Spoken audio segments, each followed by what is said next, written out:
All right, hello, Facebook friends. I am back as part of my home buying and home selling question and answer series with another expert in the industry.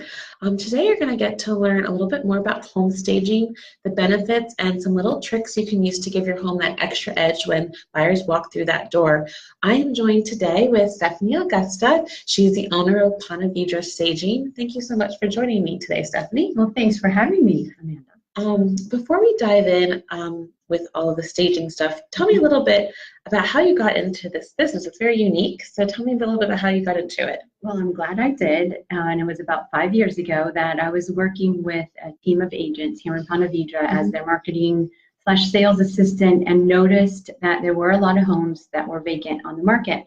And I kind of inquired to them, why do they think that is? And they said, oh, stagers are expensive, they never have inventory, they're never available. On all these reasons why the houses were vacant. So I said, all right, I'm going to fill this need. Perfect. Yeah, and I'm so glad I did. I was it was 5 years ago that I worked with them, and then 4 years ago that I started Ponte Vedra Staging. So you've been in the business for a good amount of time. So tell me a little bit about what goes into staging a home. A seller or an agent calls you and you walk into the home for the first time. What happens? So it's going to depend on if it's vacant or if it's lived in. So if it's a vacant house, I always go and visit the house first, because you never know what it's going to be. It could be that the main living room needs to be staged, but maybe a back room doesn't really need to be, because it's pretty self-explanatory. And what you want staging to do is kind of guide a buyer through the house in a flow, an easy flow type of way. So also I like to go to the house and visit, because you don't know what type of furnishings are going to go until you actually see it in person. One house could call for really elegant coastal decor, while another house can have shabby decor. And you don't want to mix and match, because the house just won't work. So you bring in, for a vacant home, you bring in all of your own furniture? I do. I own a full inventory to stage traditional houses, coastal houses, beachy houses, houses that can't take coastal. I have all kinds of decor. That's amazing. And I will tell you, when I'm taking buyers out, I can tell right away when a home has been staged. Like, you can just tell it just has that clean, very beautiful look that right away people are like, oh, wow, this looks so pretty. Right. And I always do like to make my houses appear more lived in than staged. Some people can just bring in a table, a lamp, and a coffee table and say the house is staged. I like to add artwork to the walls, mirrors where I can, flowers, just lots of color and just warmth. Okay. Yeah, color's great. Pops of color. Yeah. So what about a home that's being lived in? Even kids and everything, the whole works. Sure. Can you still stage a home that's being lived in? Absolutely. With kids' toys, that's a really good one. I mean, you are living in the house, and it's you have to function day to day while your house is on the market. So a big wicker basket in the corner for the kids to put all their toys in is a great way to hide all of those toys. Okay. Another thing is, some people have just lots of end tables or things to put their glasses on, or their remote control or whatever. And all you have to do is get a basket and put the remotes in the basket, or maybe remove a couple of the end tables because the house or the living room is just too cluttered, and you want to free up the space and just make it look a little more tidy and neat. That makes sense. Yes. So when you're staging, let's just say back to a vacant home, and you're talking about bringing furniture in, that sounds expensive. I know people get scared, like when they think home staging, that's going to cost me a lot of money. So tell me a little bit about, the investment and the return on investment, and people, what that's going to cost when you do that. Sure. Ballpark figures. I know it's different for every home. Yes, every home is definitely different. That, again, is why I like to go visit, because you could say that it's just a living room, a dining room, and a master bedroom, but then maybe there's a big foyer, and the foyer needs decorative accessories because it looks blank if there's no furniture there. So to answer your question about price, if I were to go in and stage just a living room, a dining room, and a master bedroom, maybe a little accessories in the kitchen and accessories in the bathrooms, just to make it look cozy and warm, you're looking at anywhere between $1,800 and $2,200. Okay. Then it's going to go up from there, minimally up from there, depending on if I'm already at the house and I'm bringing in a foyer table and some artwork and maybe a lamp. That's not going to make the price go up too significantly, but it comes into where if I need to have 2 dining rooms, 2 living rooms, an outside area, and it's the bigger the house, the more furniture, the more expensive it's going to be. So let's talk a little bit about the benefits of home staging. And I know that you've specifically had some homes that were sitting on the market, not staged, and then you staged them and then they sold. So tell me some of these benefits and some of the examples that you've worked with that it's really helped. So it really helps because I learned a statistic recently that 100% of all home buyers will go to the internet as their first stop to begin that search. Okay. So if your house is on the market and the pictures are subpar, then your house isn't even going to get visited in person. It has to stand out online. And the way you do that is you have a good photographer and you straighten, you declutter, and you organize your house. If a house is on the market and it's empty, a couple examples that I can give you for Ponte Vedra staging is over the summer, there were 2 houses that I staged. Both were on the market previously. One was a situation where their furniture was in it, and it was pretty furniture. There was a lot of it.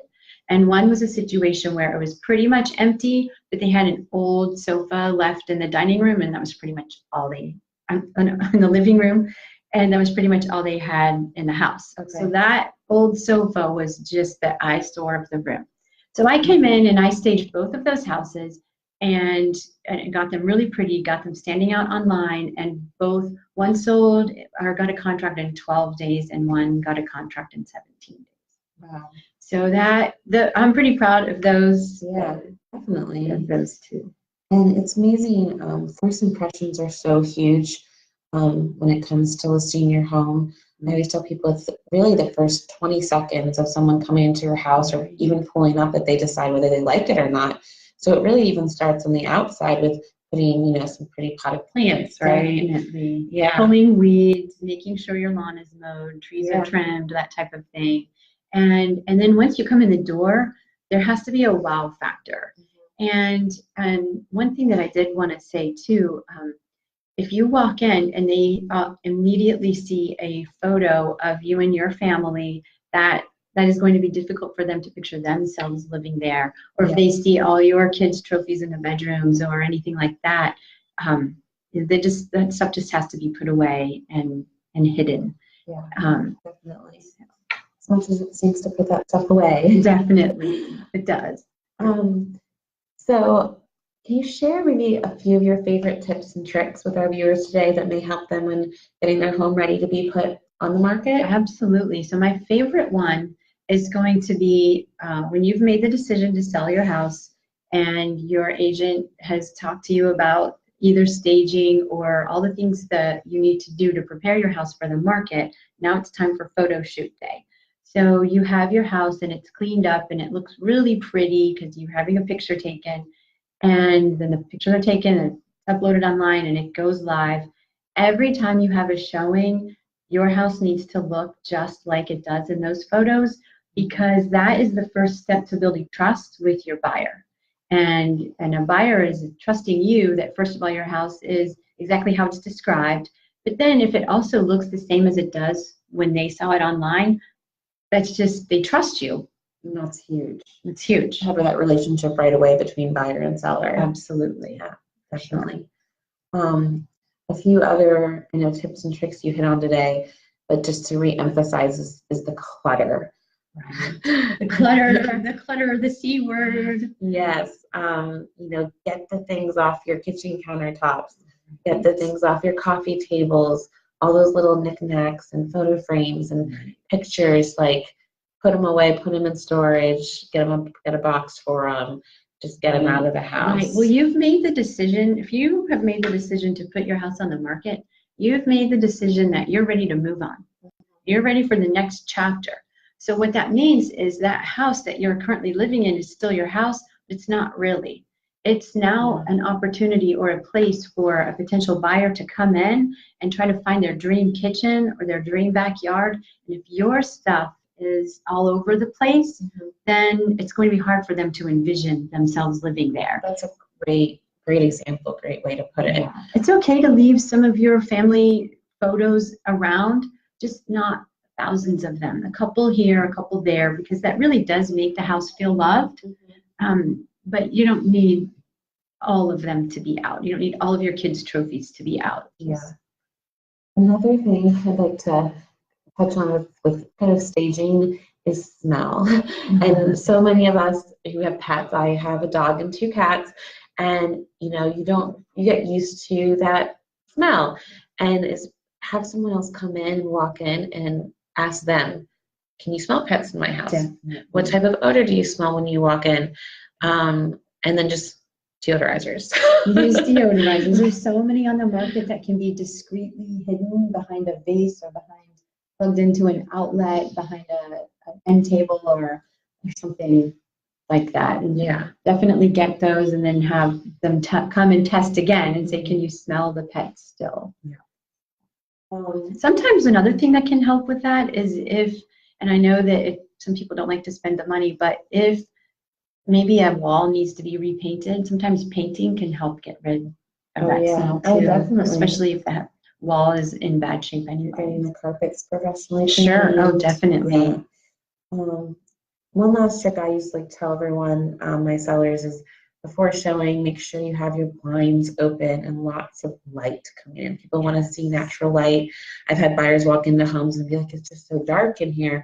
You want to make it look light, breezy, open, and all your rooms make really big. And again, that's having less furniture. Sure. And also, if you want to do something yourself, really inexpensive, it's just getting some different pillows on your couch. Maybe some brighter white, yellow, bright blue pillows on your couch will change the feel of a room. Yeah, so pops of color. Yes. So, yes. Well, Stephanie, thank you so much for joining us today. I appreciate you having me. And if you have any questions about home staging, feel free to post them on this video, on this post in the next 24 hours. We will be monitoring it to see if any questions come in. You can always reach out to Stephanie directly. Her link is here in this post. So definitely check that out. And again, I'm Amanda with Berkshire Hathaway Home Services, Florida Network Realty, closing deals and heels. And thank you so much for joining us. Have a great weekend.